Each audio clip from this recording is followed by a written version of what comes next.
इसलिए कि यहोवा ने मेरे गिड़गिड़ाने को सुना है।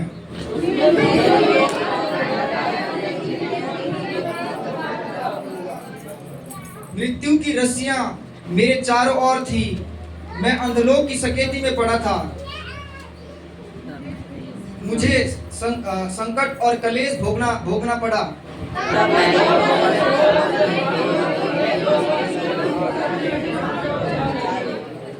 यहोवा अनुग्रहकारी और धर्मी है और हमारा परमेश्वर दया करने वाला है।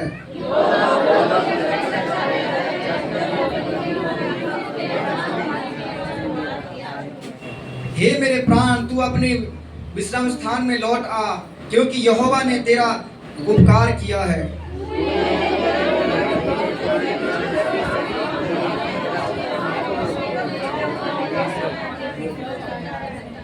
मैं जीवित रहते हुए अपने को यहोवा के सामने जानकर नित्य चलता रहूंगा।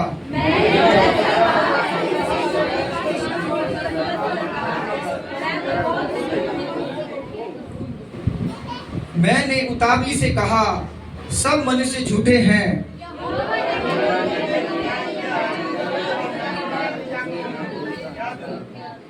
मैं उद्धार का कटोरा उठाकर यहोवा से प्रार्थना करूंगा।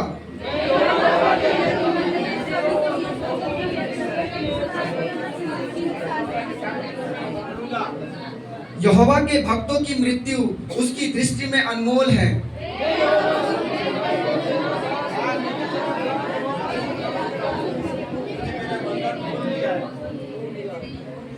मैं तुझको धन्यवाद बलि चढ़ाऊंगा और यहोवा से प्रार्थना करूंगा।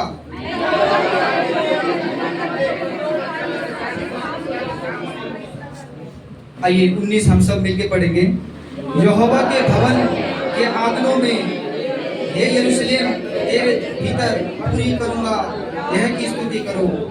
अपने हाथों को उठाएंगे सभी जन और बाइबल को लेंगे, अपने हाथों में उठाएं बाइबल को और उसे धन्यवाद दे सब बातों के लिए कि मेरे परमेश्वर आज का ये दिन, मेरे परमेश्वर अगर यहाँ पे मौजूद हूँ, ये तेरी मर्जी थी मेरे परमेश्वर, ये तेरी इच्छा थी मेरे परमेश्वर। मेरे महान परमेश्वर, तेरी इस दया और तेरी इच्छा, तेरे प्रेम के लिए तेरा धन्यवाद, तेरी दया के लिए तेरा धन्यवाद कि मेरे महान परमेश्वर आज मैं यहाँ उपस्थित हो सका और आज तेरे पवित्र उपस्थिति के नीचे आ सकी मेरे परमेश्वर। ये तेरा अनुग्रह और ये तेरी भलाई से भरी हुई दिन है मेरे परमेश्वर, और तेरा अनुग्रह और तेरा दया है मेरे परमेश्वर।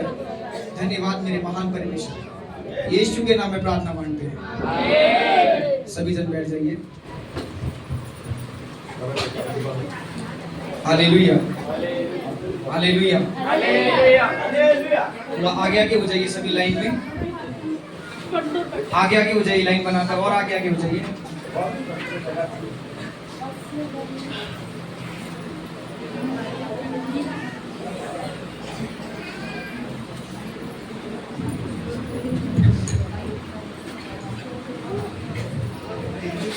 हालेलुया।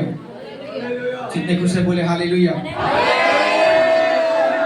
जोर से बोले हालेलुया, हाथों को उठाकर बोले हालेलुया।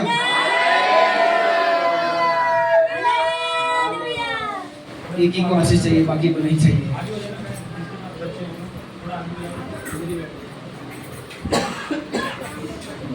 हालेलुया। मैं ज़्यादा टाइम नहीं लूँगा क्योंकि समय पहले हो चुका है और मेरा जो समय है 15 पे ख़त्म होता है। मेरे हिसाब से आज हमारे वर्शिपर लोग भूल गए थे इस समय को, तो इसीलिए हो सकता है या देखा नहीं होगा घड़ी। माफ़ करना मुझे भी और आप भी लोगों को माफ़ करें।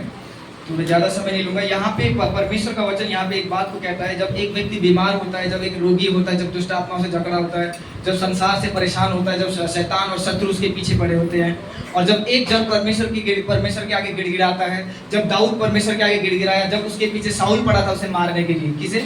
साउल उसको मारने के लिए उसके पीछे पड़ा हुआ था। कौन? साउल दाऊद को मारने के लिए पीछे पड़ा था, सेना लेकर पीछे भाग रहा था कि मैं इसको मार डालूं, आज ही मारूं, कल ही मारूं। पर जब यहाँ उल्टा हो जाता है, क्या होता है कि जब साउल मारने के लिए गया तो परमेश्वर दाऊद के सामने साउल को कर देता है और साउल का पीठ होता है। अगर दाऊद चाहता तो उसी पर साउल को मार सकता था, पर दाऊद दाऊद बोलता है कि मैं अपने अभिषिक्त के ऊपर मैं हाथ नहीं उठाऊंगा। और तब इसी प्रकार चलता जाता है और शाऊल जो है दाऊद के पीछे पड़ा रहता है मारने के लिए, बहुत दिन तक पीछे पीछे हाथ लगाए बैठा रहता है, बहुत योजनाएं बनाता है, बहुत सारी बातें बनाता है, पर क्या होता है कि उसकी कोई भी योजना सफल नहीं होता, कोई भी मर्जी उसकी पूरी नहीं होती।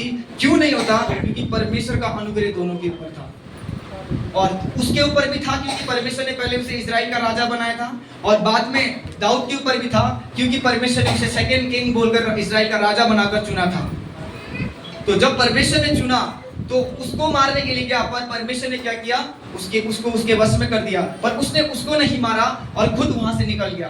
तब दाऊद के पीछे जब लोग पड़ गए मारने के लिए, उसको जगह जगह ढूंढ रहे थे, तब परमेश्वर ने जब बचाया, तब दाऊद इस प्रकार से बोलता है, यहोवा ने मेरी क्या किया यहाँ पे, हालेलुया, मेरे गिड़गिड़ाने को क्या किया है, सुना है। जब एक व्यक्ति परमेश्वर के सामने निरंतर घुटनों पर आकर अपने विषय को लेकर, प्रार्थना विषय को लेकर परमेश्वर के सामने जाकर जब वो घुटने टेक कर प्रार्थना करता है और जब परमेश्वर से मांगता है, अपनी जरूरतों को उसके सामने रखता है, अपनी इच्छाओं को उसके सामने रखता है, अपने हर विचारधारा को उसके सामने रखता है, तब परमेश्वर क्या करता है, उसकी इच्छाओं को पूरा करता है। वो सही है या गलत है वो अपने हिसाब से उत्तर देता है, और जब उसके जीवन में काम होता है, तब यहाँ पे क्या बोला जा रहा है कि परमेश्वर ने मेरे गिड़गिड़ाने को क्या किया है, सुना है। हालेलुया। हो सकता है आप पहले बीमार होंगे, आप प्रभु में आने से पहले, यीशु को जानने से पहले, मेरे हिसाब से लगभग जितने यहाँ पे हैं, आप और मैं जितने यहाँ पे मौजूद हैं, जितने आप और मैं यहाँ बैठे हैं, हो सकता है 100% में से 70% लोग ऐसे होंगे, आप लोग 70% लोग आप लोग ऐसे होंगे जो कोई ना कोई बीमारी, कोई ना कोई समस्या, कोई ना कोई शैतानी अटैक्स, कोई ना कोई किसी ना किसी सिचुएशन से निकल कर क्या हुए, बाहर आए होंगे। ऐसा है जो सीधा आया और चर्च में आकर बैठ के विश्वास करना शुरू कर दिया।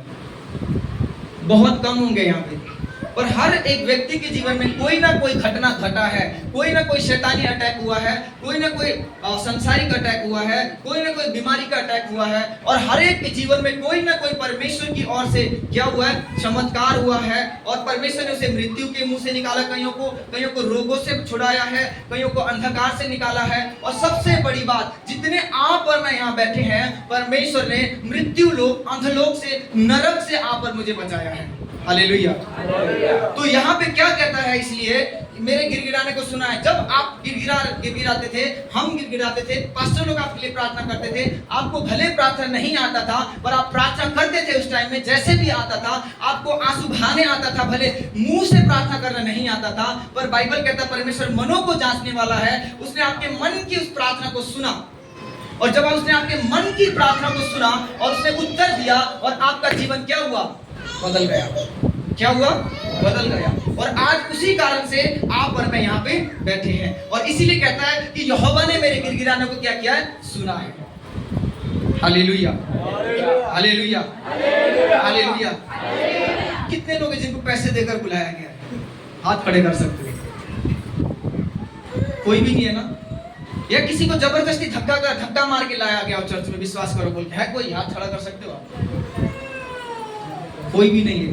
यानी कि हर एक व्यक्ति ने खुद इस चीज को परखा, हर एक व्यक्ति ने इस चीज को जाना, और हर एक व्यक्ति ने इसका स्वाद चखा, और उसने यीशु पर क्या किया, विश्वास किया। Hallelujah, hallelujah, hallelujah. जोर से बोलेंगे हालेलुया। बोले इसलिए कि यहोवा ने, मेरे साथ बोले, इसलिए कि यहोवा ने, परमेश्वर ने मेरे गिड़गिड़ाने को सुना है, और आज मैं जीवितों के बीच में हूँ, नहीं तो मैं मृत्यु के दशा में होता, मैं मौत के वादियों में होता।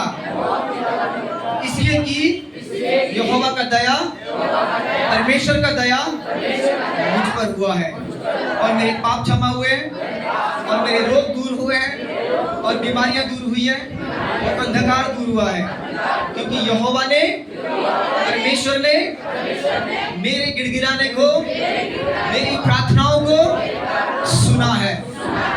आमीन। सभी को प्रभु इन वचनों से आशीष दे। बोलने को बहुत था, समय के मुताबिक ज्यादा समय नहीं लगा, सभी को आशीष दे, सभी को